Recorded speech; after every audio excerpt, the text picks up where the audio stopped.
Vous êtes exactement 502 participants, tiens, il y en a deux de plus. Vous étiez 8410 inscrits et vous êtes les 500 élus. Je ne sais pas à quelle heure vous vous êtes connectés, si ça fait très très longtemps que vous attendez. Dites-moi d'où vous venez et puis j'ai envie de vous poser une question avant de commencer. Quelle est votre humeur du moment?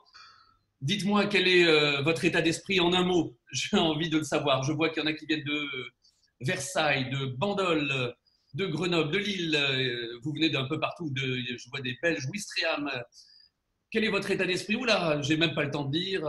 Ça va beaucoup trop vite. En tout cas, je suis très heureux, très très heureux de passer ce moment avec vous. On vit des temps qui sont très très compliqués et pour autant il nous faut vendre. Il nous faut continuer à développer notre activité. Édouard Philippe a engagé tout le monde à soutenir l'économie. Par conséquent, c'est nous qui sommes aux avant-postes du développement économique des entreprises. Eh bien, on va passer donc 7 heures ensemble. Vous allez voir, ça va être intense, ça va être dense. Et je vous promets que vous allez repartir avec des clés extrêmement concrètes pour développer votre business. Alors, on va partager l'écran.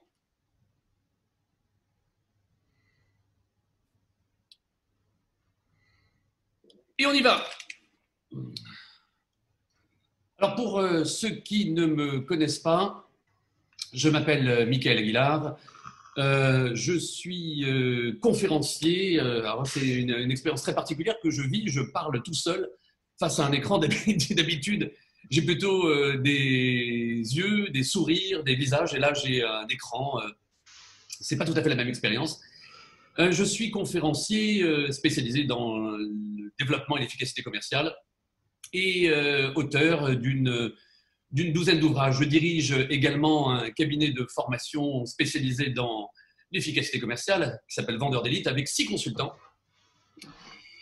Et voilà, j'enseigne à HEC et à la Sorbonne l'efficacité commerciale. Et nous allons commencer tout de suite. Et je voudrais commencer par vous raconter une histoire. Lorsque j'étais jeune lycéen, j'avais un copain en classe de première qui s'appelait Marc. Marc avait une qualité que je n'avais pas, c'est qu'il avait un succès phénoménal auprès des filles. Et ça me fascinait. Et un jour, on va à Paris. Et alors que nous sommes dans le métro, il me dit « Michael, retourne-toi, tu vas voir, il y a une fille qui est absolument superbe derrière toi. » Je me retourne et effectivement, il y avait une fille qui était ravissante. Il me dit « Je vais lui demander son numéro de téléphone. » Il part et il revient. Au bout d'une minute, je lui dis « Alors ?» Il m'a dit « Elle m'a jeté. » Je dis « Mais c'était prévisible. » Il me dit « Bah oui, mais il faut bien tenter. » On sort du métro, on gagne la queue pour attendre de rentrer dans la salle de cinéma et il me dit « Michael, regarde, retourne-toi. Il y a 5 mètres, il y a une fille qui est sublime. » Je me retourne, effectivement, il y avait une fille qui était sublime et il me dit « Je vais lui demander son numéro de téléphone. » Je lui dis « Marc, tu viens de te faire éconduire avec perte et fracas, tu ne vas pas quand même pas recommencer. » Et il s'en va et il revient au bout de 3 minutes et il avait un bout de papier sur lequel il y avait son numéro de téléphone. Je lui dis « Mais comment tu as fait ?» Il me dit bah, « Je lui ai simplement dit « Je vous trouve absolument ravissante. Est-ce que vous accepteriez qu'on fasse connaissance après le film, que je puisse vous appeler ?» Et elle m'a donné son numéro de téléphone. Je lui dis « Mais c'est invraisemblable. » Il me dit « Mais écoute-moi bien. Regarde-toi, tu es seul actuellement et qu'est-ce qui peut t'arriver? Si tu vas demander son numéro à une fille qui te plaît, elle te donne son numéro de téléphone et tu as gagné. Elle ne te le donne pas et tu te retrouves dans la situation dans laquelle tu es à ce moment. C'est-à-dire, tu es seul. Donc, dans tous les cas, tu ne peux que gagner. » Je me dis, c'est pas bête. Le lendemain, en cours, au lycée, à un moment, on est en intercours et je croise une fille que je trouvais sublime depuis des années, qui n'était jamais dans ma classe. Et je vais la voir en repensant à ce que m'avait dit Marc. Et je lui dis, bonjour, écoute, ça fait des années que je te vois au lycée et j'ai jamais osé te demander ton numéro de téléphone. J'ai pris mon courage à deux mains. J'adorerais faire ta connaissance. Est-ce que tu es d'accord pour me donner ton numéro? Elle me dit rien du tout. Elle éclate de rire. Elle me tourne le dos et elle s'en va. Et je sens qu'elle va raconter à ses copines ce qui vient de se passer, puisque les 3 copines qui étaient à 10 mètres se retournent vers moi et éclatent de rire. La différence entre Marc et moi, c'est ce qu'on appelle le temps de récupération. Lorsque Marc a été éconduit, eh bien, 5 minutes plus tard, il était à son client suivant, si j'ose dire, son prospect suivant. Il avait déjà oublié son échec, alors que moi, je me suis fait éconduire lorsque j'avais 17 ans. Et voyez-vous, bien 34 ans plus tard, je vous en parle encore. J'ai toujours pas digéré mon échec. Le temps de récupération. On vit une période qui est un véritable choc et tout le monde n'a pas le même temps de récupération par rapport à ce moment-là. Vous avez des commerciaux qui sont toujours dans cet état de sidération, c'est-à-dire qu'ils sont bloqués, ils sont interdits, ils sont paralysés. Et puis, vous en avez d'autres qui sont déjà au combat.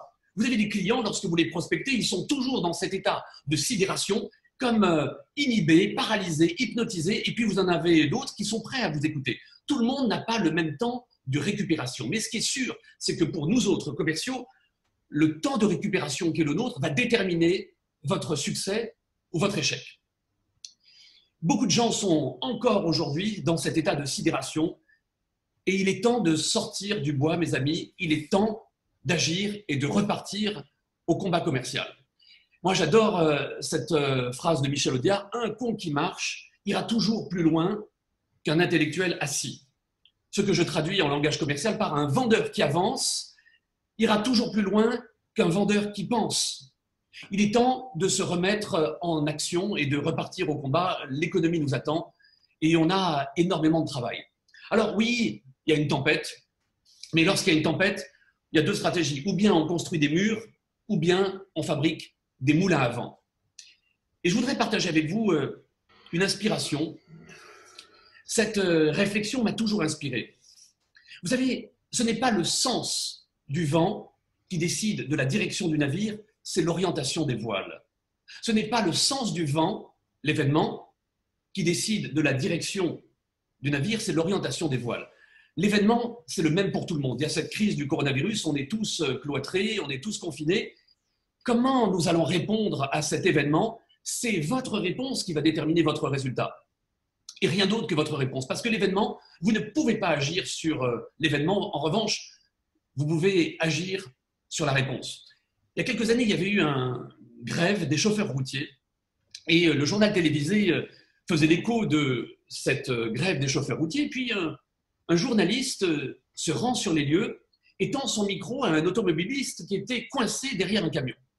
Et la journaliste lui dit « Qu'est-ce que vous pensez de ce mouvement social des chauffeurs routiers ?» Et le type était fou furieux, il éructait, il était hystérique, il dit « C'est un scandale, je suis pris en otage, moi j'ai rien à voir avec ces gens-là, je risque de perdre mon emploi. » Il était furibard. La journaliste tend son micro à un autre automobiliste, elle lui dit « Qu'est-ce que vous pensez de ce mouvement de grève ?» Et le type lui dit « Écoutez, j'ai écouté la radio ce matin et à la radio il disait qu'il y avait peut-être un mouvement social qui se déclarerait. Eh ben, j'ai pris mes précautions, j'ai pris une bouteille de thermos avec du café, j'ai un CD de cours d'anglais. Eh bien, je me prends un cours d'anglais en buvant le café. Elle n'est pas belle la vie? Les deux automobilistes vivaient exactement le même événement, mais n'ont pas adopté la même réponse, ce qui fait que le résultat, c'est que l'un était furieux et l'autre était heureux. Alors, vous voyez, cette crise, il y a deux états d'esprit pour aborder cette crise. Vous avez le perdant d'abord. Le perdant, lui, il se dit « plus j'y pense et moins j'ai envie d'agir ». Et le gagnant, lui, se dit « plus j'agis et moins j'ai le temps d'y penser ». Plus j'agis, moins j'ai le temps d'y penser. Le business, c'est du darwinisme. C'est vraiment du darwinisme. Ce ne sont pas les espèces les plus intelligentes ni les plus fortes qui vont survivre, ce sont celles qui s'adaptent le mieux au changement. On vit un changement majeur. Ceux qui vont le mieux s'adapter sont ceux qui s'en sortiront. Alors voici le programme que nous allons traverser ensemble.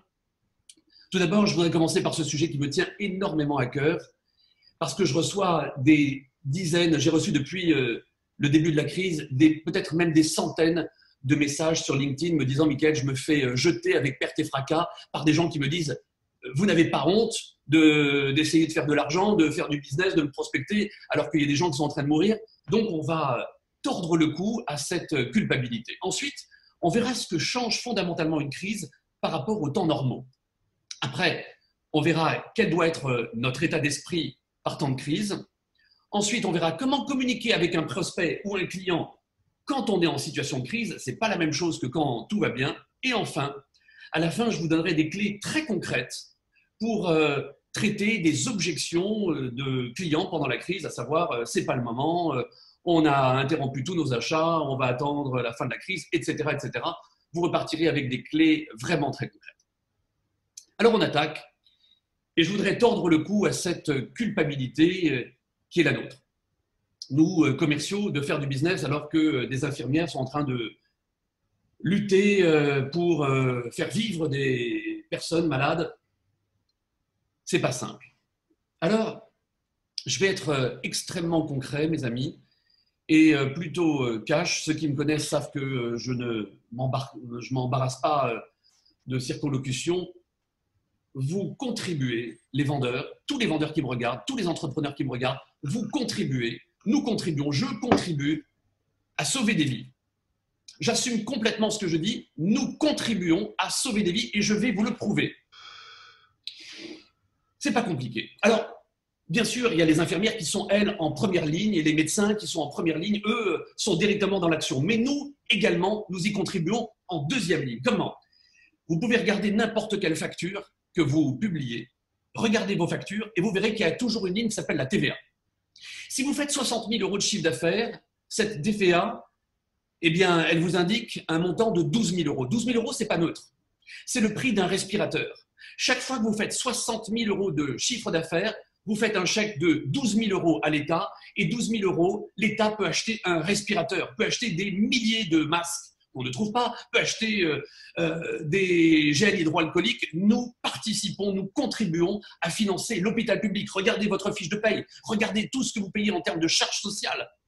Nous contribuons d'une manière très importante à payer le salaire des infirmières, des médecins, à payer du matériel.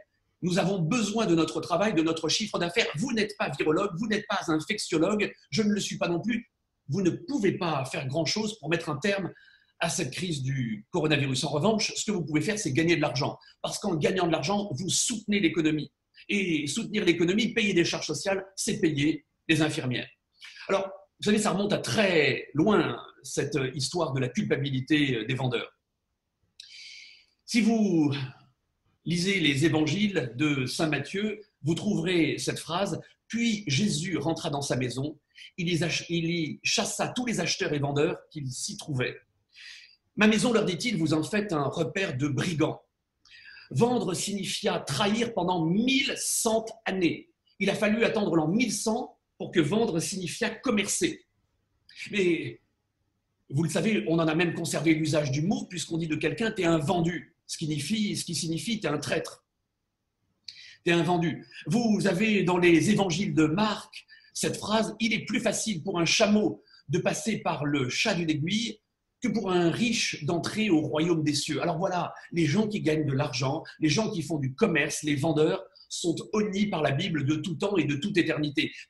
C'est normal que nous ayons une mauvaise réputation, les commerciaux, les commerçants, les banquiers, les assureurs, les agents immobiliers, tous ceux qui gagnent de l'argent, qui font du commerce, qui font de la vente, eh bien, sont regardés à longueur de temps et l'image n'est pas nécessairement favorable.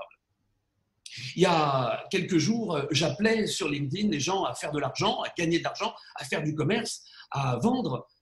Et j'ai reçu des dizaines d'insultes de gens qui m'ont dit, comme ce retraité du ministère de l'Europe, je trouve ce poste particulièrement cynique et tout à fait déplacé. Parce que je disais, il faut faire du commerce pour soutenir notre système de soins.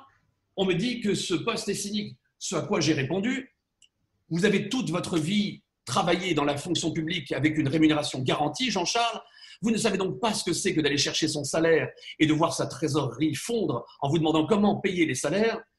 C'est votre commentaire qui est déplacé. Si vous aviez été entrepreneur ou à votre compte, vous n'auriez jamais écrit cela. Et je vous rappelle que ce sont les charges sociales qui pèsent sur mon propre salaire qui payent votre retraite. Voilà, j'en ai fini avec ce point. Gardez vraiment en mémoire que, vous savez, à la guerre, vous avez les fantassins.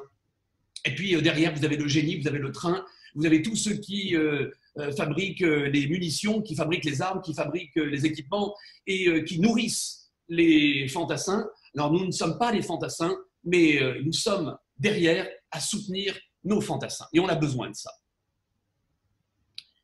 Alors, qu'est-ce que change une crise par rapport aux temps normaux? J'ai besoin de vous montrer un schéma parce que c'est très important que vous compreniez ce qui va suivre pour comprendre un peu plus tard comment on va faire pour s'adresser à un client quand il est sous tension. Notre cerveau est constitué de 3 épaisseurs. Vous avez d'un côté le cerveau reptilien, qui est le siège de notre survie, nos fonctions vitales, boire, manger, dormir.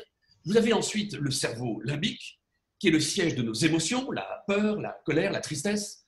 Et puis vous avez enfin le néocortex, qui est le siège de notre intelligence rationnelle, logique et cartésienne. Lorsque un cerveau est en crise, eh bien, le cerveau limbique et le cerveau reptilien font un véritable coup d'État dans l'encéphale et le néocortex est annihilé. Le néocortex n'a plus aucune prise parce que nous prenons nos décisions sous l'empire de la peur et nous prenons nos décisions basées sur notre instinct de survie. Ça veut dire quoi? Ça veut dire que vous ne pouvez plus vous adresser à la logique du client. La logique est éteinte. C'est le cerveau limbique qui a pris le pouvoir. C'est le cerveau limbique qui fait un coup d'État. Et à ce moment-là, eh bien, vous n'avez plus le même impact parce que le cerveau logique et rationnel ne vous écoute plus. Lorsque le cerveau est en crise, eh bien, les entreprises prennent d'autres décisions. Elles ne prennent plus du tout des décisions logiques. Elles prennent des décisions qui visent à éteindre leur peur. C'est le limbique qui décide. Donc, les entreprises, à ce moment-là, eh bien, elles se rabattent sur des valeurs sûres.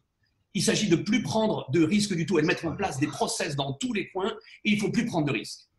On se rabat sur les solutions les plus sûres, pas les moins chères, les plus sûres. Et c'est très important de comprendre ça. Comme le dit le proverbe, lorsque la vie ne tient qu'à un fil, on peut vendre le fil très cher.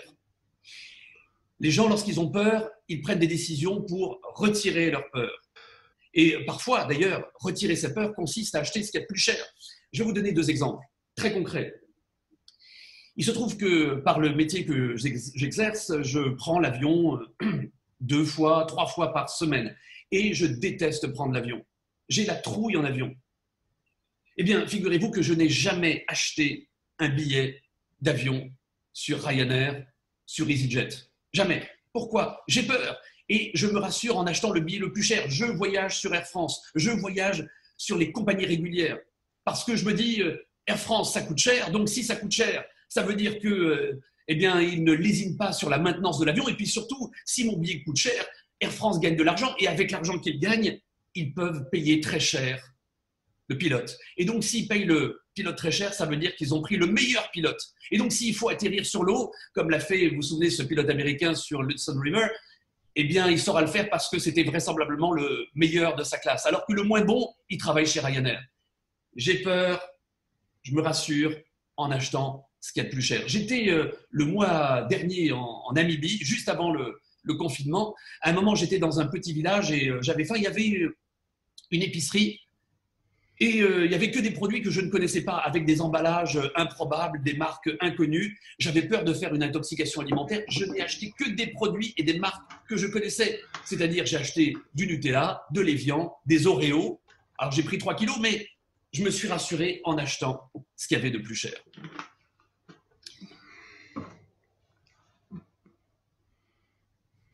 Je remets mon PowerPoint. Hop. Alors, quel doit être votre état d'esprit lorsque nous, commerciaux, on travaille, on évolue dans une situation de crise? C'est peut-être le sujet le plus important de cette intervention.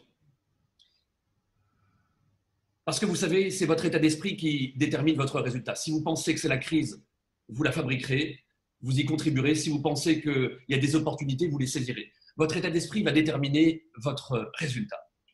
Alors oui, on traverse une crise sanitaire, il n'y a aucun doute là-dessus. Mais en revanche, la crise économique qui va suivre, elle dépend de vous. Autant la crise sanitaire ne dépend pas de vous, mais la crise économique, elle va effectivement dépendre de vous. Alors, déjà, je voudrais remettre les choses à leur place. Je vais vous montrer une image et je vous explique dans quelques instants pourquoi cette image.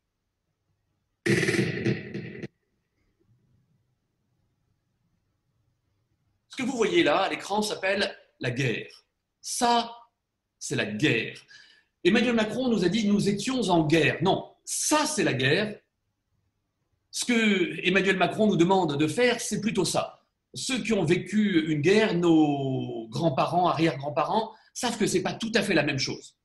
Nous vivons une situation de confinement. Appelons un chat, ce qu'on vit, c'est un confinement ou une crise sanitaire. Mais ce n'est pas une guerre. À force de parler de guerre, à force de parler de crise, eh bien, on va finir par la fabriquer. Je vous invite déjà à changer de vocabulaire et de parler de crise sanitaire, mais évitons les mots qui sont de nature à nous nuire. Mais je voudrais aller plus loin et je voudrais vous dire quelque chose qui va pour le moins vous interpeller. Nous vivons une période très difficile et c'est une formidable bonne nouvelle. Je vous invite vraiment à vous féliciter et à vivre cet événement comme quelque chose d'extrêmement positif pour 3 raisons. 3 raisons de nous féliciter de vivre cette crise. Raison numéro 1, eh bien, les crises sont de formidables révélateurs de votre performance et de qui vous êtes, de ce que vous valez. Vous savez, Talleyrand disait c'est dans l'épreuve qu'on fait ses preuves.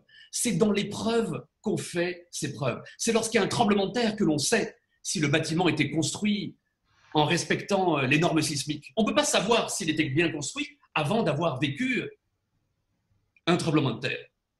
Qu'est-ce que vous valez en tant que vendeur? Que valez-vous en tant qu'entrepreneur? Vous ne pouvez pas le savoir lorsque les affaires sont florissantes. Lorsqu'elles sont florissantes et qu'il n'y a qu'à se baisser pour ramasser de l'argent, est-ce que vous êtes un bon vendeur? Vous ne le savez pas.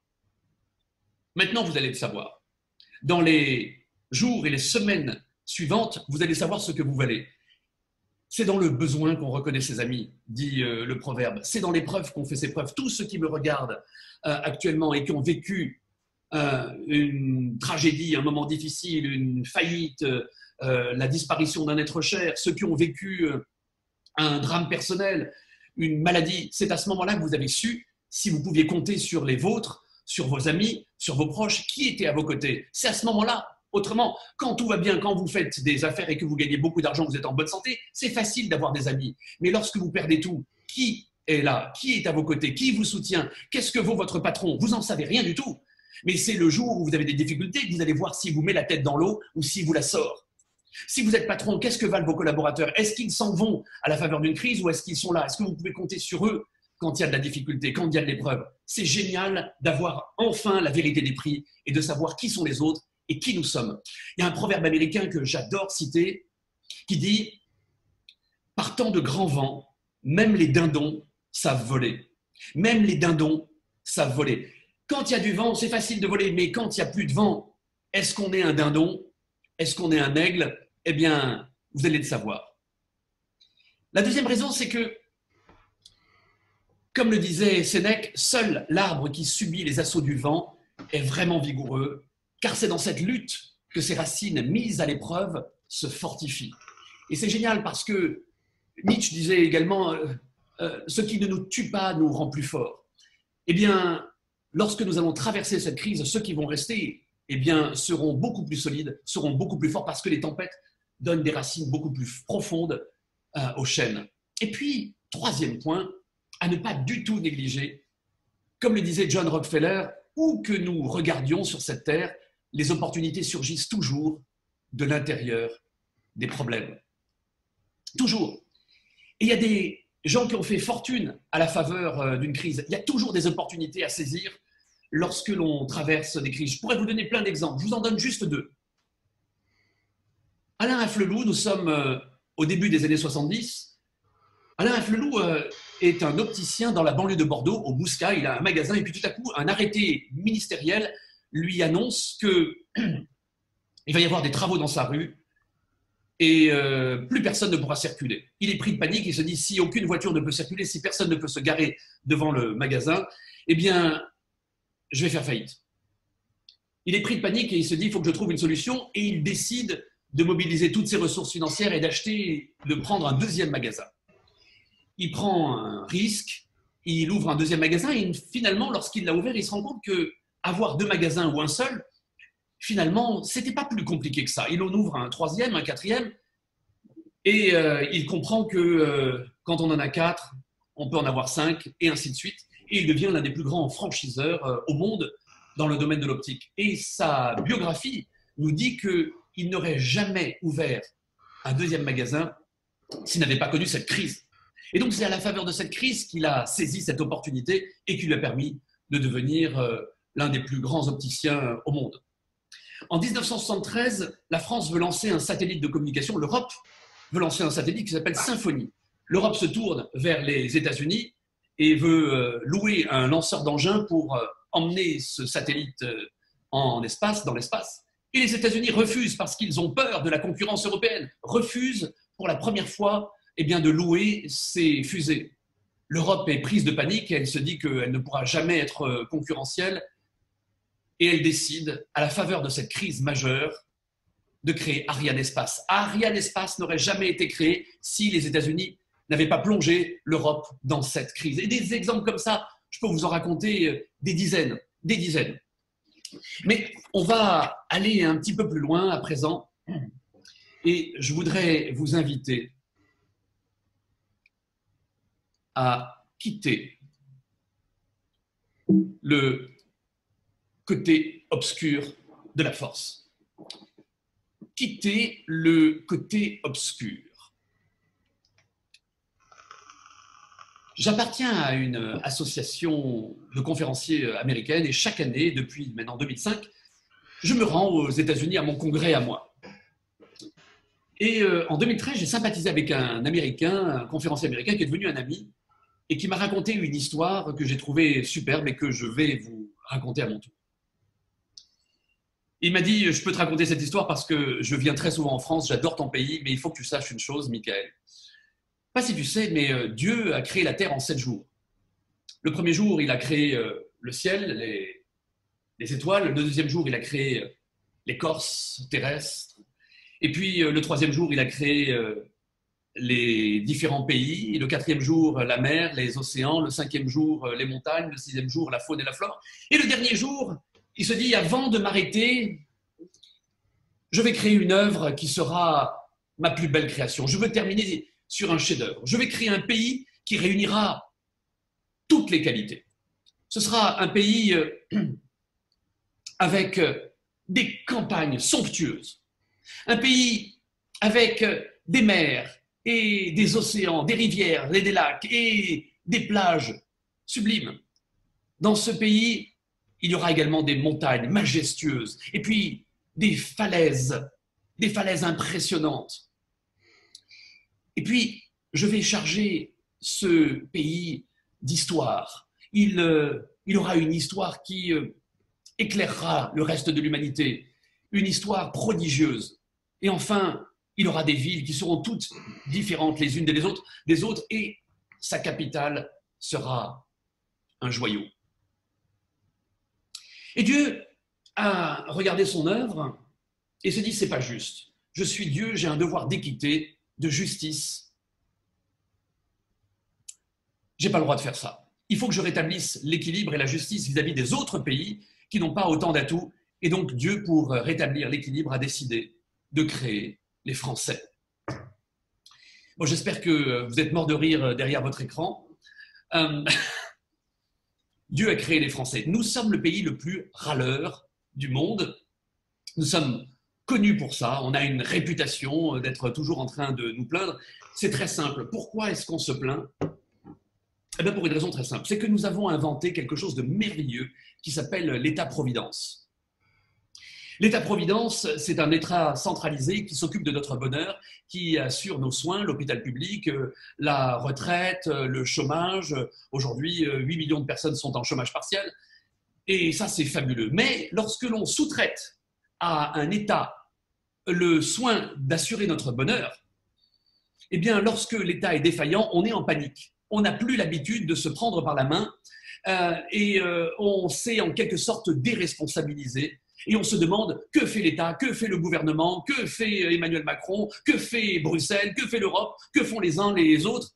Et on passe son temps à accuser la terre entière et à se sentir faible et impuissant parce qu'on a confié à quelqu'un d'autre le soin d'assurer notre bonheur. Les Américains qui savent qu'ils ont de toute éternité des incompétents à leur tête, n'attendent pas du tout de leurs gouvernants d'assurer leur bonheur. Ils se prennent davantage en main que nous, les Français. Alors, je voudrais aller plus loin et je le dis avec d'autant plus de facilité que j'ai face à moi des vendeurs et des entrepreneurs. Donc, nous sommes ici, vendeurs et entrepreneurs, des gens qui savons qu'on doit compter sur nous et que personne n'assurera notre bonheur. Il faut aller chercher notre chiffre d'affaires et personne ne pourra nous l'offrir sur un plateau si on ne va pas le chercher. Mais je voudrais vous donner maintenant un outil qui est extrêmement précieux et qui est de nature à vous aider justement à raffermir votre mental et à être beaucoup plus fort en ces temps difficiles. Et je vous assure que c'est une pépite, une merveille de comprendre ce qui va suivre. Moi, ça fait des années que cet outil m'accompagne et je vous assure que ça a changé ma vie. Voilà ce que vous allez faire au sortir de ce webinaire. Vous allez prendre une feuille de papier, vous allez tracer un grand cercle et vous allez écrire dans ce cercle toutes vos préoccupations. Tout ce qui vous préoccupe, vous allez l'écrire dans ce cercle. Vous êtes préoccupé par ce qu'on pense de vous, par la remontée des taux parce que vous voulez acheter un bien immobilier, par la fiscalité, la fonte des glaces, la baisse des prix, vos résultats commerciaux, votre salaire. Vous êtes préoccupé par votre chiffre d'affaires ou votre santé. Bref, vous allez écrire tout ce qui vous préoccupe dans ce cercle. C'est ce qu'on appelle le cercle de préoccupation. Mais à l'intérieur de ce cercle, vous allez en faire un deuxième qui s'appelle le cercle de pouvoir. Et à l'intérieur de ce cercle, eh bien, vous allez mettre vos préoccupations, mais sur lesquelles vous avez du pouvoir. Vous pouvez faire quelque chose. Parce que voilà ce qui se passe. Lorsque vous vous préoccupez de votre cercle de préoccupation, c'est-à-dire le cercle extérieur, le bagel, vous n'avez aucune prise là-dessus. Vous ne pouvez rien faire, mes amis, pour changer la fiscalité, à moins de vous engager en politique et de devenir président de la République et de pouvoir infléchir la politique fiscale. Vous ne pouvez rien faire pour arrêter la fonte des glaces. Alors oui, vous pouvez marginalement faire de la politique et rejoindre le rang des écolos, mais vous ne pouvez pas faire grand-chose ou pratiquement rien pour impacter votre cercle de préoccupation. En revanche, votre cercle de pouvoir, oui, là-dessus, vous avez une véritable incidence, vous avez de l'impact pour changer votre salaire. Et pour ça, eh bien, il faut changer vos habitudes, il faut changer votre attitude, vos actions, votre formation, vos compétences, vos outils technologiques, vos outils d'aide à la vente. Vous pouvez agir là-dessus. Et en agissant sur votre cercle de pouvoir, eh bien, vous aurez un impact sur ce cercle et ce cercle grandira. Lorsque l'on est focalisé sur son cercle de préoccupation, on est en panique, on est angoissé. Et puis surtout, on est en colère parce qu'on se sent impuissant. On se sent impuissant face à la pollution qui gagne. On se sent impuissant face à la fonte des glaces. Là-dessus, eh bien, vous ne pouvez pas agir et on se sent en panique. On est en réaction. On est du côté obscur de la force. Alors que lorsque on se penche sur quels sont les outils qui peuvent m'aider à mieux vendre, quelle technique de vente est-ce que je peux acquérir pour être encore plus impactant, comment je peux changer mes habitudes alimentaires, mon attitude, mon comportement, là-dessus vous pouvez agir. Sur le reste, vous ne pouvez pas agir. Ça veut dire quoi? Ça veut dire que moi, par exemple, je passe 10 minutes par jour à m'interroger sur cette crise du coronavirus. Je regarde le journal télévisé à 20h, à 20h10, j'éteins. Et à 20h10, qu'est-ce que je fais? J'écris un bouquin, je lis un bouquin, je regarde des conférences, je passe des coups de fil, j'envoie des mails. Bref, j'agis sur mon cercle de pouvoir. Et en agissant sur mon cercle de pouvoir, je peux éventuellement gagner de l'argent.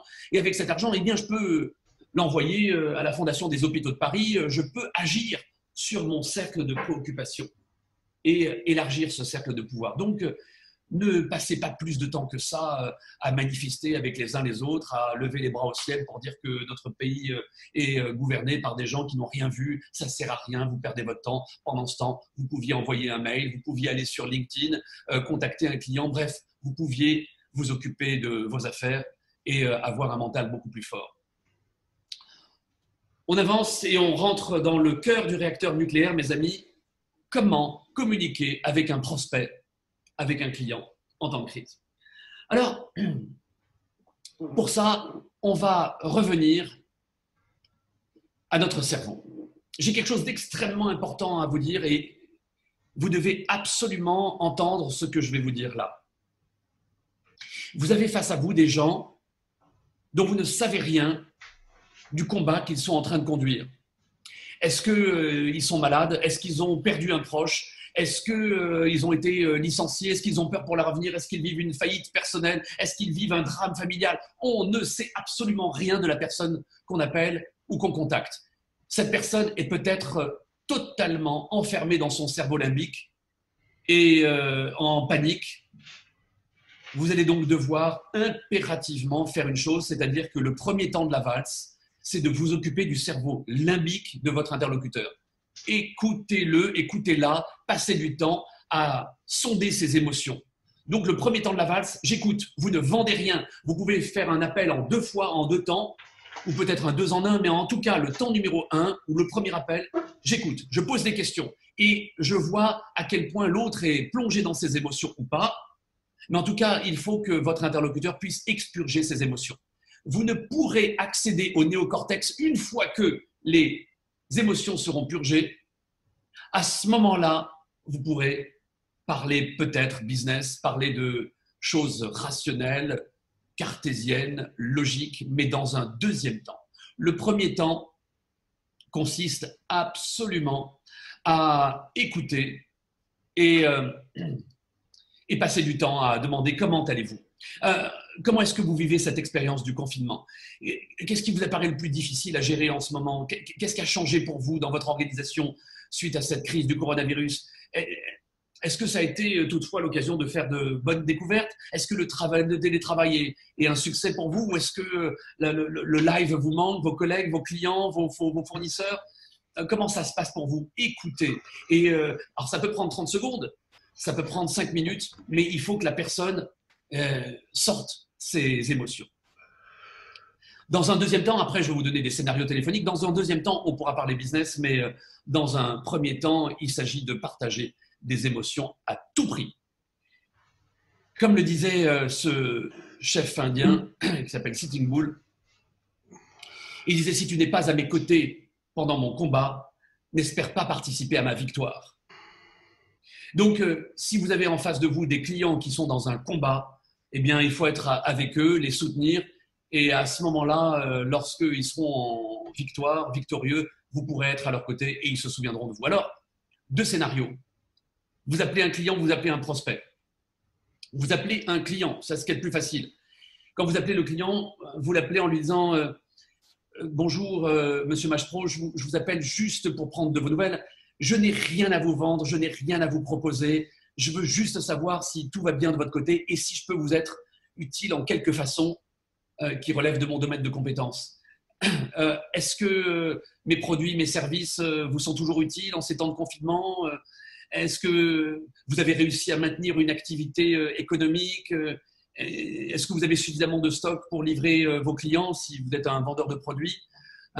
Attention, j'ai juste le devoir, mais ce n'est pas pour vous vendre quoi que ce soit, de vous rappeler qu'en sortie de confinement, beaucoup de clients ont vidé leur stock, on risque d'être complètement débordés.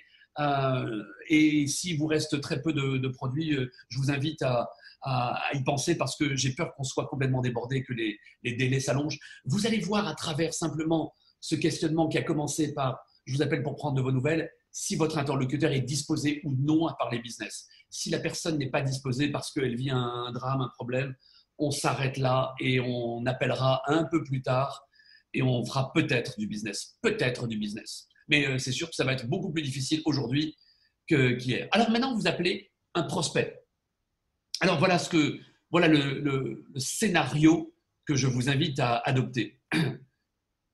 Bonjour Monsieur Machepro, alors j'imagine que je suis la dernière personne au monde que vous ayez envie d'entendre aujourd'hui. Je suis Michael Aguilar, je suis commercial.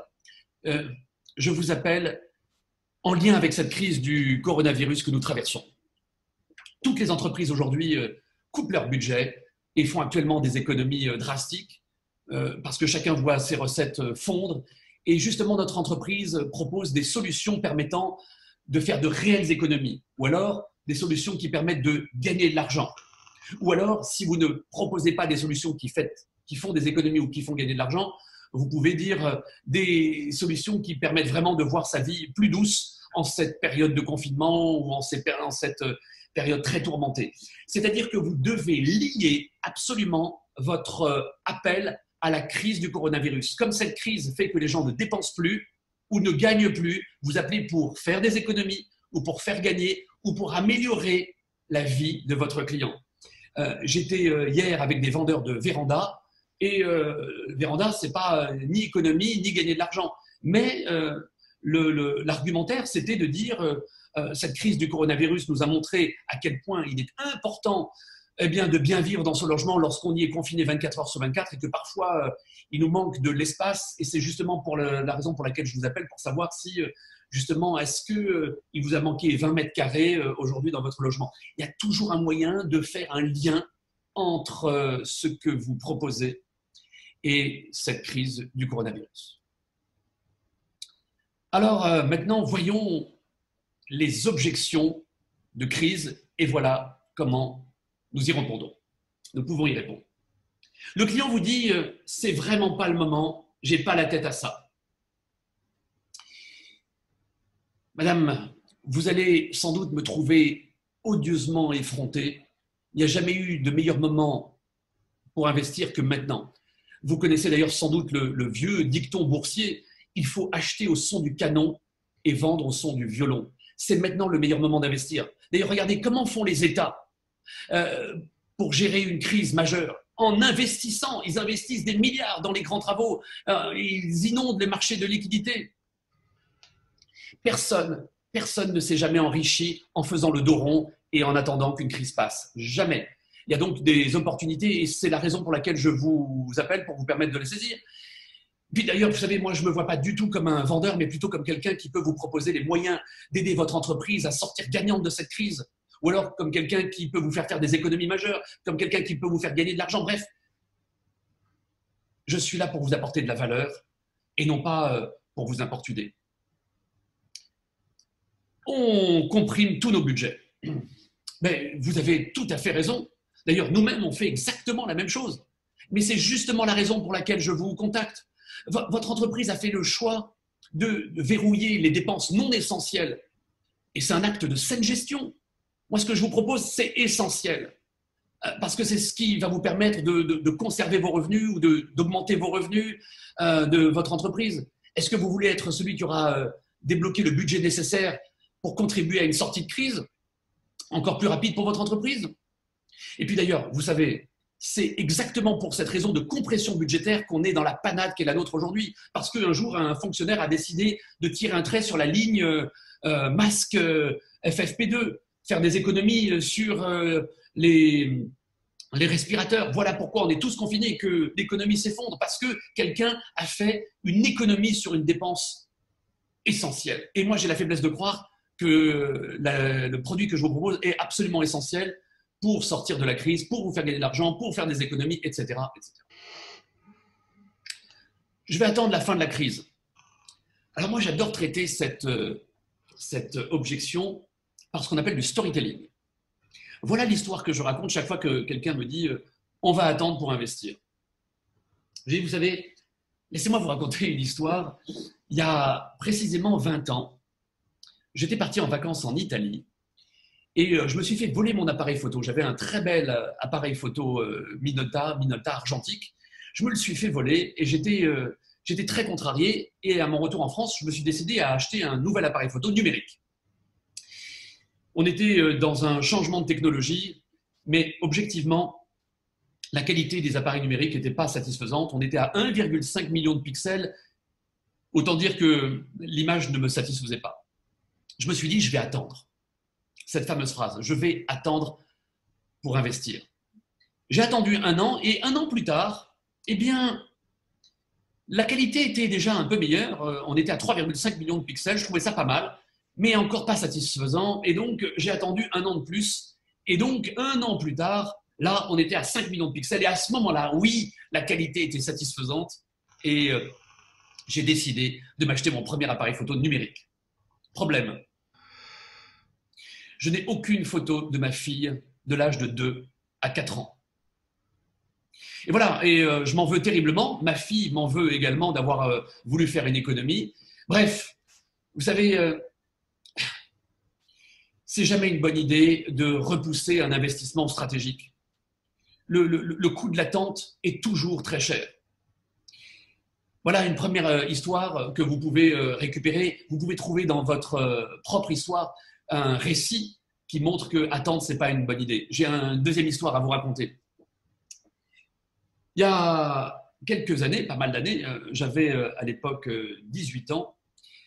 Je fais une visite de routine auprès de mon dentiste et il me dit « Michael, il faudrait vous retirer les dents de sagesse. Elles vont pousser et ce sera plus douloureux plus tard. » Moi, j'avais pas mal à ce moment-là, j'avais pas du tout envie de me faire arracher des dents. Et donc, j'ai attendu. Et puis, 7 ans plus tard, à l'âge de 25 ans, les dents de sagesse avaient poussé et avaient traversé la gencive et ça devenait vraiment très douloureux. J'ai dû me les faire arracher. Mais entre-temps, les dents de sagesse avaient poussé le reste de la mâchoire et mes dents s'étaient chevauchées. Donc, il a fallu m'arracher les dents, me faire un appareil dentaire qui a coûté une fortune et qui a fait que je présentais un sourire disgracieux parce que j'avais un appareil dentaire pendant des années. Voilà ce que je veux vous dire, monsieur, c'est que quand on attend, ça coûte toujours plus cher et on a de vrais regrets un peu plus tard. Le coût de l'attente est toujours douloureux. Vous savez d'ailleurs, mon grand-père avait une phrase que j'aime toujours citer. Il disait toujours « La seule chose que l'on gagne avec le temps quand on ne fait rien, c'est de l'âge. » C'est donc parce que vous ferez après le coronavirus qui va déterminer votre avenir, vos résultats, c'est vraiment ce que vous allez faire maintenant, les décisions que vous pouvez prendre maintenant. La procrastination est l'assassin naturel de l'opportunité. Sincèrement, remettre au lendemain, ce n'est pas de la paresse, c'est toujours de la peur. Et le seul remède face à la peur, c'est l'action. Non mais, vous n'avez pas honte, sincèrement, de me prospecter en ce moment? Mais au contraire, je suis particulièrement fier de vous démarcher parce que prospecter, c'est vendre. Et vendre, c'est le meilleur moyen d'apporter de la valeur à mes clients, de vous enrichir, de vous faire des économies, de vous permettre d'avoir une vie plus douce, d'aider mon entreprise également à tourner et donc faire tourner l'économie, de payer des impôts, de l'impôt sur nos sociétés, de payer des charges, de la TVA.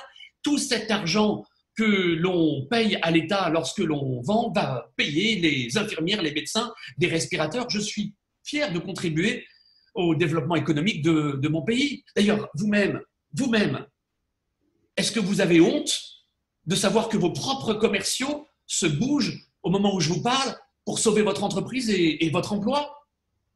Je vous garantis que cette phrase, ça calme. C'est la crise, on n'achète plus, on prend zéro risque. Je comprends, et vous avez raison, nous vivons une crise sanitaire. Mais si tout le monde arrête d'acheter, plus personne ne vendra quoi que ce soit. Et dans ce cas-là, on va vivre en plus de cette crise sanitaire une crise économique sans précédent. On n'est pas sorti de l'auberge. Encore une fois, regardez comment font les États, les grandes entreprises pour traverser une crise. Elles investissent, elles achètent et elles inondent le marché de liquidités en investissant massivement dans les grands travaux, dans les grands projets.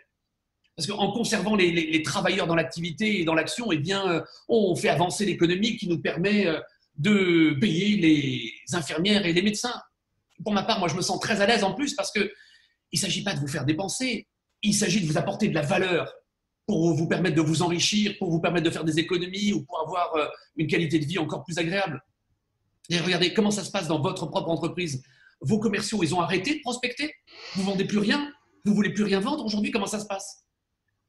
Et que dites-vous à vos propres clients quand ils vous disent on n'achète plus, c'est la crise? Vous laissez tomber ou vous leur expliquez que vous leur apportez de véritables avantages? Voilà, il n'y a pas de meilleur moment pour investir qu'en période de crise. Alors, selon ce que vous vendez, mes amis, vous pouvez même aller plus loin. Si vous vendez de la publicité, vous pouvez dire par exemple, vous savez, c'est génial d'investir en période de crise. Plus personne n'est présent, plus personne ne communique, donc vous allez être tout seul. On ne va voir que vous, on ne verra plus que vous. Donc, tirez profit.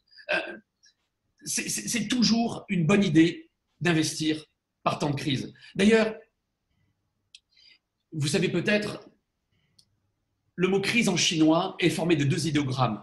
Il y a d'un côté le mot danger et le mot opportunité. Et lorsque ces 2 idéogrammes sont l'un côte à côte, ils forment le mot crise. La crise, c'est toujours un danger, c'est toujours une opportunité. Mais si vous ne saisissez pas l'opportunité que je vous tends, si vous retirez l'opportunité, il ne vous reste plus que le mot danger. Et moi, mon métier, c'est de vous écarter du danger et de vous permettre de saisir une opportunité. Alors mes amis, on arrive au terme de cette intervention et je voudrais partager avec vous encore deux petites choses. La première, c'est, je voudrais terminer par cette phrase que j'adore et qui nous dit à la fin, tout finit par s'arranger et si ça ne s'arrange pas, c'est que ce n'est pas la fin. Avant de vous quitter et de recueillir vos témoignages, je voudrais vous dire que si vous avez envie d'aller plus loin, si vous voulez découvrir des techniques de persuasion avancées, si vous voulez savoir comment on fait pour donner envie à quelqu'un d'acheter, augmenter votre impact, savoir défendre les prix parce que les prix sont âprement négociés en période de crise, comment on fait pour vendre derrière un écran, comment on fait pour conclure une vente sans que le client ne s'en rende compte, eh bien, je vous invite à vous mettre en relation avec la directrice de mon cabinet qui s'appelle Sylvie Sucrat. Vous avez son numéro de téléphone qui s'affiche.